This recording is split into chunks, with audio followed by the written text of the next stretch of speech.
Donc bonjour à tous, c'est parti pour cette soirée NBA de ce soir avec, comme vous le voyez, beaucoup de matchs. Je vais vous faire un petit topo avant sur la variance. Sur le côté variance en paris sportif. Alors, je reviendrai dans une vidéo par rapport à ça, mais dans le sens où, vous le savez, si vous êtes un parieur qui parie régulièrement, presque tous les jours, tu as des jours où tu as des meilleurs feelings que d'autres, etc. Et tu as des moments, quand tu as de l'expérience, tu sens que c'est dangereux.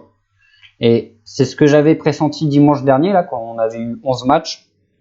C'est un peu mon ressenti ce soir, mais c'est différent. Dans le sens où, en fait, parce que dimanche, j'avais presque rien donné. Là, ce soir, il y a beaucoup de matchs. Je pense que je vais sortir beaucoup de pronostics. Parce qu'on a beaucoup de belles cotes. Mais c'est un peu une soirée win or nothing. Donc, il faut faire vraiment attention. Je pense que, en termes de mise, alors, faut jamais jouer sa vie, mais je pense qu'il n'y a pas de pronostic qui ressort très clairement ce soir. Parce que pour moi, sur chaque match, parce que j'ai regardé un petit peu avant de vous faire cette vidéo, j'ai déjà regardé un petit peu les matchs. Sur chaque match, il y a quelque chose qui se dégage. Mais si c'est l'inverse qui se produit, et ben, ce ne sera pas une surprise parce que l'équipe adverse a également ses arguments. Et ils en ont plusieurs. Donc, ça rend la chose un petit peu compliquée. Et c'est pour ça que je pense qu'il faut, comme d'habitude, j'ai envie de dire, mais d'autant plus ce soir, jouer sur le volume. Mais attention à pas trop s'éparpiller. Et attention aussi au niveau de la rigourosité, au niveau des mises. C'est-à-dire qu'il va pas falloir, je sais pas, mettons, t'imagines, tu joues 5 pronos en 1% de mise, tu en joues un en 5%, tu passes tes 5 pronostics à 1% de mise et tu foires ton pronostic 5% de mise, tu auras fait 5 sur 6, mais tu n'auras pas fait une bonne soirée. Donc voilà, méfiez-vous vraiment. Il y a du pronostic à ressortir ce soir, mais ça peut être aussi dangereux. Donc faites attention en termes de mise sur les matchs de ce soir. Bon, c'est parti. On commence donc avec ce Indiana-Boston. Donc Brown ne sera toujours pas là. Pas de Brogdon côté Indiana. Voilà, c'est des choses à retenir. Alors en termes de dynamique, la dynamique est clairement pour Indiana ce soir, tandis que Boston va pas très bien ces derniers temps avec 4 défaites sur les 5 derniers matchs. La seule qu'ils aient gagnée, c'est face à Cleveland et c'était une courte victoire, rien d'exceptionnel. J'aurais préféré dans ce match-là qu'un Brown soit sur le terrain plutôt qu'un Tatum. Alors j'aime bien Tatum. Il a fait un super mois en février avec des 30 points, etc. Mais en fait, je trouve qu'il manque d'impact. Et un Brown, par exemple, est capable de te mettre 20 points par match. Et il sait très bien défendre. Il s'inscrit vraiment dans le collectif de Boston. C'est un joueur important dans les tactiques de Brad Stevens, le coach des Seas. Que Tatum, j'ai l'impression qu'il... Je sais pas comment l'expliquer, mais...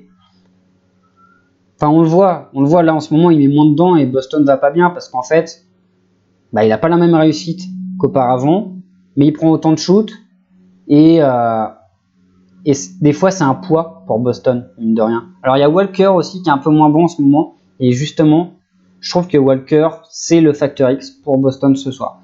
Si Kemba Walker n'est pas bon ce soir, ça va être très dur pour les Seas d'aller s'imposer à Indiana. C'est un match très compliqué à définir un gagnant ici. Même si on parle long terme, très clairement, la value est sur Indiana qui est à 2,25, je crois, 2,22. Et honnêtement, enfin voilà, sur 10 matchs, Indiana ça en gagne 5. Donc voilà, si vous le passez 5 fois sur 10, Indiana à 2,20, vous êtes gagnant. J'ai un léger feeling sur les 6 ce soir, mais ça reste compliqué. Et comme je dis, la value est sur Indiana.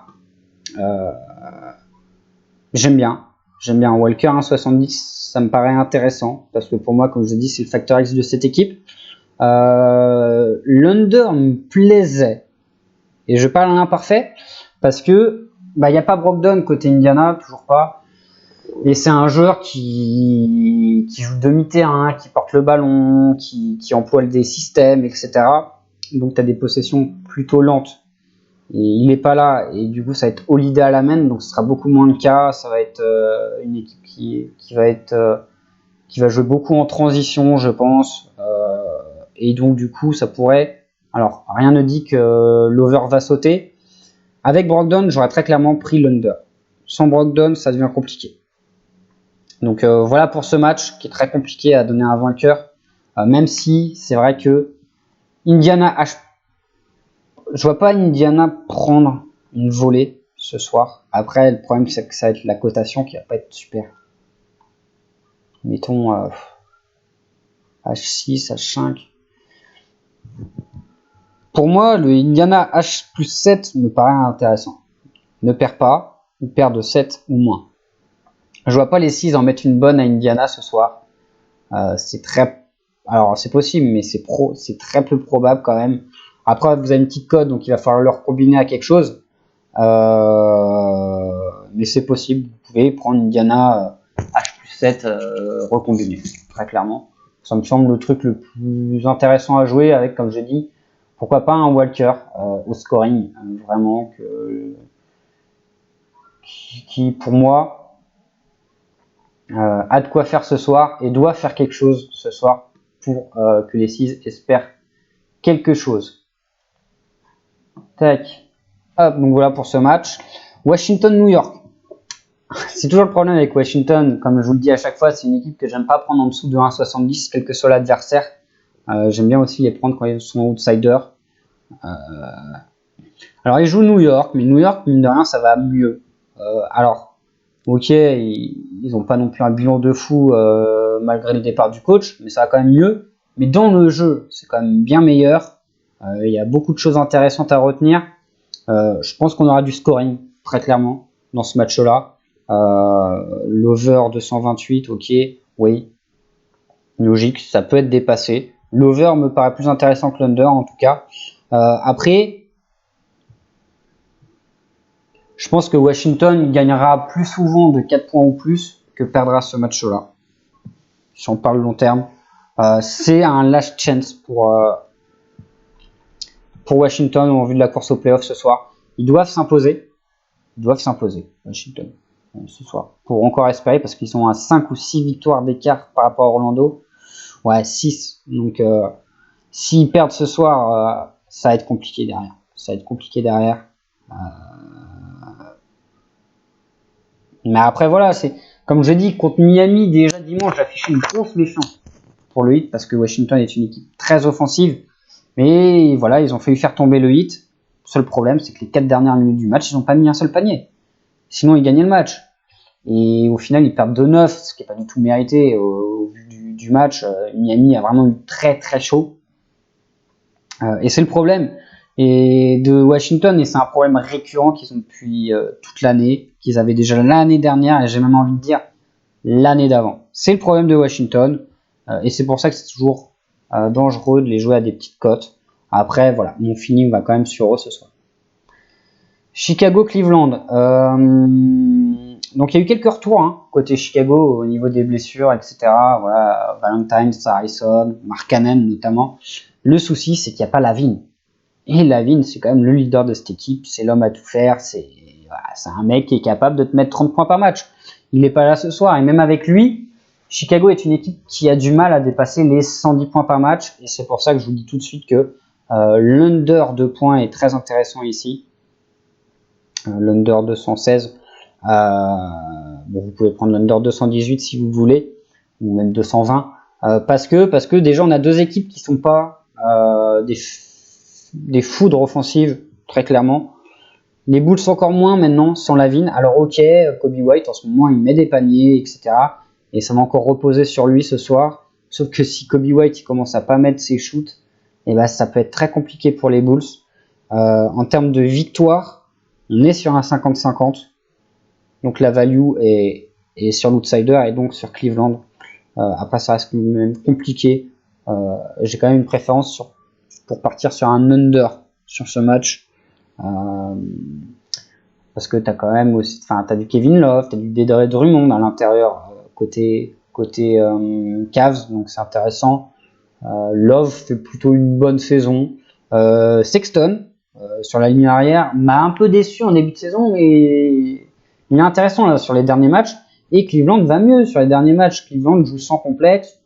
Comme les Bulls, j'ai envie de dire, puisqu'ils jouent plus rien, mais en ce moment, le contenu est meilleur côté Cavs que côté Bulls. Alors attention, quand je dis contenu, c'est pas non plus un truc de fou. Mais parce qu'on a quand même deux équipes, en fait, qui ont beaucoup de déchets. Et dans le jeu collectif, dans les shoots, dans les choix de shoot, il y a beaucoup de choses. Et ça, c'est des facteurs à prendre en compte aussi pour les over-under. Et c'est également quelque chose qui me fait pencher sur un under. Et c'est d'ailleurs pour ces raisons-là que c'est des équipes que vous voyez rarement dépasser quand même les 120 points au cours d'un match. Hormis grosse adresse de fou, ça les dépasse rarement. Et c'est pour ça qu'un under me semble plutôt cool ici. Donc voilà pour ce match. Houston-Minnesota. Quand tu vois, Houston, c'est chaud quand même. Hein, et ça se prétend dans les favoris pour les playoffs. Alors, ils ont montré des choses très intéressantes. Moi, début de saison, j'y croyais pas du tout en Houston. Et là, il y a eu ce mois de février où on a vu un Westbrook différent qui a été monstrueux. Et là, tu te disais, Houston, peut-être que... Et je me suis dit, Houston, en fait, ouais, ça peut le faire. Parce que Westbrook, il a arrêté de shooter à 3 points. Il a compris, et ça, c'est pas nouveau, sa force, c'est en pénétration. C'est l'un des meilleurs, hein, très clairement, de toute la ligue. Et du coup, en fait, avant Houston, t'avais Harden. Tu tentais des prises à deux, t'avais que Harden. Mais maintenant, t'as Harden et Westbrook. Et du coup, ça rend la chose imprévisible. Et c'était plus simple pour Houston. Mais là, on voit sur ces derniers matchs, alors c'est des pilules, mais alors le contenu, moi dimanche, je me suis régalé devant un Clippers-Lakers. Derrière, je me suis mis un Houston-Orlando. Attention. Oh là là. J'aurais mieux fait de me coucher après le match des Lakers, franchement. C'était catastrophique, hein. C'est chaud, hein. Et là, clairement, ici, hein, vous voyez, ce match-là, parce que Minnesota, en fait, là, on a deux équipes portées sur l'offensive qui ne défendent pas. Minnesota, ils jouent plus rien, ils jouent pour le fun, tout pour l'attaque, on se fait plaisir, ils ont rien à perdre. Houston, ils vont commencer à avoir la pression, là, parce que les résultats sont vraiment pas bons. Et au-delà des résultats, c'est le contenu qui est archi dégueu. Et quand je vois ça, alors, Houston a 1-10 ce soir, c'est non, mais c'est hors de question, hein. Mettez pas ça dans votre combi. Je pense que Houston va gagner, mais c'est quand même suicidaire de partir sur Houston à 1-10 ce soir. La value, elle est clairement sur le plus 12 de Minnesota. Je m'explique. Ce match-là, je pense que 3 fois sur 10, Minnesota le gagne. D'accord? Donc ça veut dire que Houston le gagne 7 fois sur 10. Mais je pense que sur les 7 fois où Houston gagne le match, il y a 5 fois où Minnesota couvre le H, donc ils perdent de moins de 13 points ce match, en comptant les victoires potentielles. Et donc ça veut dire que Houston le passerait que 2 fois sur 10, le moins 12-5. Alors si ça se trouve ce soir, on fera partie des 2 chances sur 10 où Houston va mettre une grosse branlée. Mais dans l'état actuel des choses, si Minnesota rentre un minimum de tirs, le H, le handicap inversé, il est clairement intéressant. Et là, il y a clairement value ce soir sur le plus 12 pour Minnesota. Après, comme je vous l'ai dit, ça se trouve, ce sera dans les 2 fois sur 10 où Houston met une pétée, et Houston va mettre une pétée. Mais voilà, clairement, pour moi, le plus 12 me semble intéressant en faveur des Timberwolves ce soir. En termes de stats individuelles, franchement, vous pouvez partir sur du Westbrook, Harden, même D'Angelo Russell, Beasley, parce que c'est un match où je pense qu'on aura du scoring. Alors, le cut est très haut, hein, il est à 245, 246, mais on devrait avoir du scoring, et ce sera ces 4 joueurs-là qu'on va voir tout en haut sur le tableau d'affichage en termes de scoring, très clairement. Il n'y aura pas de surprise de ce côté-là. Westbrook, oui, il mettra ses 25 points, bon, la cote est naze. Harden, même s'il est tout pété au shoot, il mettra ses 30 points, hein, il ira sur la ligne des lancers, il en claquera 18, et puis voilà. Dilo, 20 points, c'est complètement dans ses cordes, surtout contre une équipe comme Houston. Il faudra mettre au moins 2-3 paniers à 3 points. Pareil pour Beasley, plutôt intéressant à 80. Bon, je sais pas encore comment je vais jouer ça. Mais je pense qu'il y aura de la stat individuelle pour les membres ce soir sur ce match-là. Après, il faut que je joue parce que c'est vrai que les codes sont basses, donc on verra comment on va jouer ça. Mais voilà, et puis je vous dis là, comme ça, en termes de tendance, la tendance est clairement sur le H inversé Minnesota. Voilà pour ce match-là. Memphis-Orlando. Bah, Orlando, c'est pas si mal en ce moment. Après, ils ont eu une adresse de fou quand même. Ils ont été tous bons face à Houston, alors que Houston, ils ont tous été mauvais. Donc, ça leur a rendu la tâche facile. Après, Memphis joue très gros ce soir, parce que les playoffs, c'est pas fait. Alors, à l'Est, Orlando est 8ème, et pour moi, le classement est figé. Enfin, on a les 8, si vous voulez, à l'Est, les 8 premiers au classement. Les 8 que vous avez là iront en playoff. Je pense pas qu'il y aura de miracle de la part de Washington, etc. Que là, tout est possible. En plus, prochain match, on a un New Orleans Kings, et là, on a un Portland Suns. Ce soir, cette victoire ce soir pour les Grizzlies, elle est très importante. Elle est très importante. Et il faut qu'ils prennent ce match-là. Comme tous les autres, vous allez me dire, mais c'est vraiment un match charnière, celui-là. Orlando, ils viennent de gagner à Minnesota, à Houston. Bon, alors après, rien n'est fait pour eux. Mais c'est vrai que j'aime bien les Grizzlies ce soir. Pour moi, l'avantage est pour les Grizzlies. Le franchise player pour Orlando, c'est Vucevic. Ce soir, il aura Valanciunas, qui est plutôt bon cette année.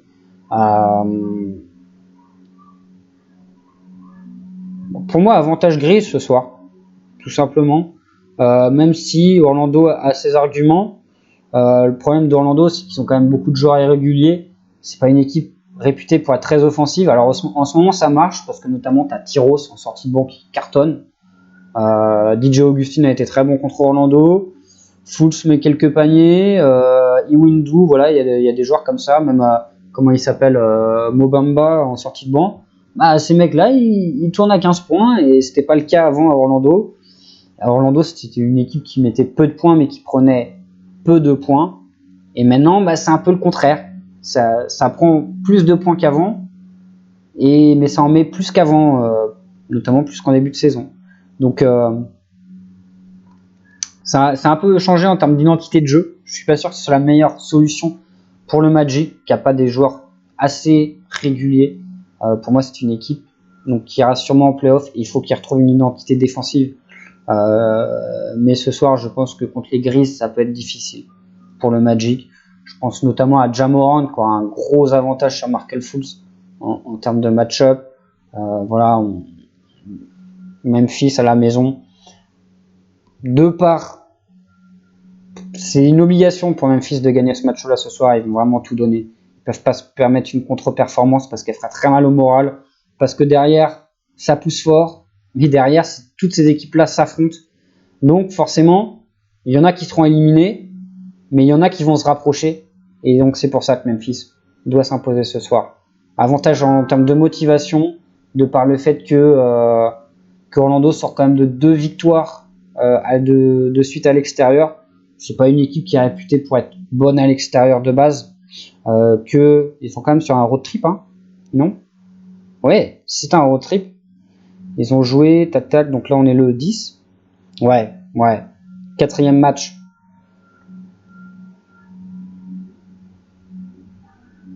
Ouais, 4e match en 5 jours. Ça a pesé dans les jambes du Magic. Les Grizzlies devraient s'imposer ce soir, pour moi. Voilà pour ce match-là. Spurs Dallas, est-ce que je peux l'éviter celui-là, s'il vous plaît, parce que j'ai réfléchi. Non mais, franchement, ce match, alors je vous explique. La donne, elle est hyper simple, mais elle est complètement ouf. Vous allez me prendre pour un taré. Dallas, 2e meilleure équipe de la ligue à l'extérieur, derrière les Lakers. Les Spurs peuvent encore prétendre aux playoffs, mais ça va être compliqué. Dallas, c'est une machine presque offensivement parce que, comme je vous dis, il y a du joueur. Il n'y a pas que Doncic, il n'y a pas que Porzingis, il y a plein de joueurs autour. Seth Curry qui est excellent, Hardaway complètement retrouvé, tout ce qui est Kleber, Bronson, Finney Smith, tout ça, c'est des joueurs qui font pas parler d'eux, mais qui font des très bons matchs. Tout ça, c'est complémentaire et c'est la force de Dallas. Au-delà que tu as un Doncic qui est spectaculaire, c'est formidable ce qu'il fait, mais il y a toute une équipe derrière lui vraiment cette saison. C'est très plaisant Dallas à suivre et c'est mérité qu'ils aient ce bilan là et qu'ils aillent en playoff très clairement. Le problème, il est là. J'étais en train de vous montrer du doigt, mais voilà, je vous montre avec la souris. Alors, Doncic incertain. Voilà, t'as un Seth Curry qui est pas là, Bronson qui est pas là, Finney Smith incertain. C'est compliqué. Alors, les Spurs c'est pareil, hein, il y a du monde et pas des moindres qui est absent. Et en fait, alors ok, mettons que Doncic joue, Finney Smith joue. Avantage Dallas. Faudra voir Aldridge s'il joue pas. Mais Dallas c'est une équipe, de par l'équipe qu'ils ont, même si t'as un Doncic qui marque 20 points, et bah t'as quand même l'équipe pour mettre 120 points dans un match. Et c'est quelque chose que les Spurs n'ont pas. D'accord? Et surtout que Aldridge, bon, je sais pas s'il va revenir ce soir, je pense pas. L'Ice Eubanks à l'intérieur, c'est quand même très léger. Et Aldridge, c'est pas un mec qui apporterait défensivement, mais c'est un mec offensivement qui est capable de carton, de te claquer 40 points, de te mettre un 13 sur 15 en fadeaway. Et bon, alors après, il peut mettre que 20 points, mais il peut t'en mettre 40, que là, t'as pas de joueur, à part DeRozan, qui peut dépasser les 30 points. Et c'est là toute la problématique des Spurs quand tu affrontes une équipe comme Dallas. Et là, vous vous dites, mais David, arrête de tourner autour du pot. Dallas va gagner ce soir. Ouais, moi je les vois gagner. Faudra quand même voir si Doncic et tout où il joue. Hein. Mais le problème, il est là. Il est là. Dallas, Dallas, Dallas. Spurs, Dallas, ça fait 3-0 cette saison pour Dallas. Donc c'est le quatrième et dernier match cette saison entre ces deux équipes. C'est un derby texan. Et c'est rare en NBA qu'une équipe sweep son adversaire sur la saison. Et si Dallas gagne ce soir, ça veut dire qu'il sweep les Spurs ce soir. Et ça, moi, c'est un facteur qu'à mon avis, même ce soir, j'ai encore dans ma tête et qui me dit que putain, que même si il y a énormément de feu vert pour Dallas, bah rien que ce truc-là fait que bah c'est pas simple de parier Dallas ce soir en fait. Et voilà. Et du coup, c'est compliqué. Associé au fait que Doncic est incertain, Finney Smith aussi, que tu as du Curry et Bronson qui ne jouent pas, Powell également qui ne joue pas, c'est compliqué, ça rend la chose compliquée. Et c'est pour ça que je vous dis, moi je parie pas ce match, on passe, tac. Portland Phoenix. Alors il y a 5 jours, ils se sont affrontés, enfin 5 ou une semaine, hein, un truc comme ça, il n'y a pas longtemps, par une victoire des Suns, et c'est là que Baines nous a sorti un match de fou furieux en mode Steph Curry à 3 points, 9 sur 14. Faut que je vous la remonte cette stat parce qu'elle m'a fait rigoler. J'ai fait mais what the fuck, j'étais en vacances, je me lève le matin, je regarde un peu les résultats, etc. Déjà je vois Phoenix qui gagne alors que Portland devait absolument le prendre. Je dis oulala, mais qu'est-ce qui s'est passé? Booker est en feu? Eh ben non, c'est pas Booker qui était en feu. Baines, 12 sur 23 au shoot, 9 sur 14 à 3 points. What the fuck? Et il a continué au match d'après, alors pas autant, mais il a continué. Et bon, il refera pas ça, je pense, par exemple ce soir. Là, on est au Moda Center, c'est un must-win pour Portland, il y a de l'expérience. Dernier match, Portland a aussi perdu, je crois, à la maison. Lillard n'avait pas été super. Lillard, dans les gros matchs, il est toujours présent. Notamment, ouais, c'était contre les Kings. Et Lillard, c'est un joueur qui est quasiment toujours présent dans les gros matchs. Quand c'est à la maison, il n'a pas été bon face aux Kings. Ce soir, attention. Ce soir, vraiment, Lillard, je sens qu'il peut faire quelque chose de très très sale. Et de toute façon, la victoire des Blazers passera par un très bon Lillard ce soir. Avantage Portland pour moi, parce que c'est un must-win, parce que c'est la dernière chance, parce que si Portland perd ce soir, et bah, alors officiellement non, mais ça va être très compliqué pour Portland d'aller en playoff. Et je pense que ce soir, on devra avoir un très bon Lillard. Voilà, un 85. Les 30 points, ça peut être intéressant. Voilà. Et avantage Portland pour moi quand même ce soir. Pour les raisons que je vous ai évoquées, je ne toucherai pas à l'over-under sur ce match-là. Brooklyn Lakers. Eh bien là, moi je prendrais bien le handicap inversé Brooklyn, bizarrement. Parce que les Lakers, ils viennent de 2 gros matchs contre les Bucks, contre les Clippers, et là tu joues les Nets. Donc voilà, contre Milwaukee, t'inquiète que les mecs ils étaient à fond, ce match-là c'était coché. contre les Lakers, il était évidemment coché. Et là, tu joues contre Brooklyn. Alors, ça reste des pros, hein, et ça, attention, il y a méfiance. Mais je pense Brooklyn peut être une équipe emmerdante pour les Lakers parce que c'est une équipe qui mise beaucoup sur l'adresse extérieure. Alors, je suis en train de bloquer parce que là, je viens de voir LeBron James incertain. Je ne sais pas pourquoi. J'irai voir après la vidéo. Davis, bon, incertain là, c'est comme d'hab. Mais ouais, pour revenir à ça, Brooklyn, s'il commence à rentrer beaucoup de shoot à 3 points, les Lakers peuvent être en danger parce que c'est un axe où eux, ils sont pas très bons cette saison. L'adresse longue distance. Donc, mine de rien, peut y avoir danger. Alors, les Lakers, logiquement, devraient s'imposer. Mais ils ont une petite cote. Et je pense que les Nets peuvent faire quelque chose. Ils peuvent rester au coude à coude. Ils peuvent embêter jusqu'au bout ces Lakers. C'est pas un match gagné d'avance pour les Lakers. Vraiment, je trouve, ce soir. Et pourquoi partir sur un H+10 qui sera d'autant plus intéressant maintenant que peut-être ce soir quand on va avoir l'info que LeBron James joue pas. Ou là, du coup, le cut il sera à +6 ou +7 pour la même cote. Donc, affaire à suivre. Moi, je le prends comme quoi je prends en compte que LeBron James joue ce soir et je vous dis que le +10 me paraît plus intéressant que le -10 pour les Lakers ce soir. Voilà. Over-under, je ne me prononcerai pas sur ce match-là, même si j'ai une petite préférence pour l'over de points. Clippers Warriors, là c'est l'inverse. Clippers au complet, j'ai cru voir d'un coin de l'œil tout à l'heure. Ouais, au complet. Curry incertain côté Warriors. Ils viennent d'une défaite contre les Lakers, les Clippers, donc c'est frustrant pour eux d'avoir perdu ce derby. Ils vont vouloir remettre les pendules à l'heure. Hormis cette défaite, faut savoir qu'au complet, ils n'ont jamais perdu les Clippers, hormis face aux Lakers justement. Là on parle quand même de l'équipe la plus faible de la conférence Ouest. Et que Curry est incertain. Alors honnêtement, moi Curry je le fais pas jouer ce soir. Ce serait complètement dingue de la part du staff de mettre Steph Curry sur le terrain, tout simplement parce que ce soir t'as Beverley en face. Tu reviens de blessure, c'est un match que t'as très peu de chances de gagner, même avec Curry sur le terrain. Alors est-ce que ça vaut le coup qu'il se coltine à un mec comme Pat Beverley qui, excusez-moi du terme, mais c'est un connard ce mec-là. J'ai horreur de Pat Beverley, moi. J'ai horreur de ce gars-là. Et alors, le staff est plus intelligent que moi, ils sont bien plus compétents et je pense qu'ils ne le feront pas jouer.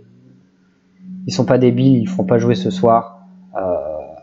Et honnêtement, je vois une belle pilule ce soir, honnêtement, des Clippers. Donc pour moi, je partirais plus sur le -11,5 que sur le +11, très clairement.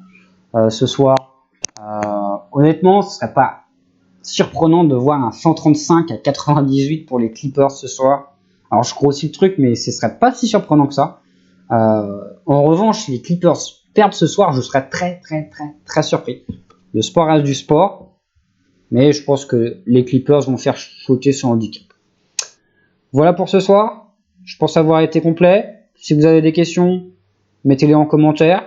Si vous avez des avis, mettez-les en commentaire. N'hésitez pas à vous abonner, à liker, ça me fait plaisir, ça fait un peu de visibilité, j'arrive plus à parler. Et puis je vous souhaite bonne chance pour vos pronostics. Pour les membres, prono officiel ce soir, 20h, 20h30 comme d'hab, je pense qu'on va partir sur beaucoup de choses ce soir. En mi-strict, bien carré, sans trop se disperser.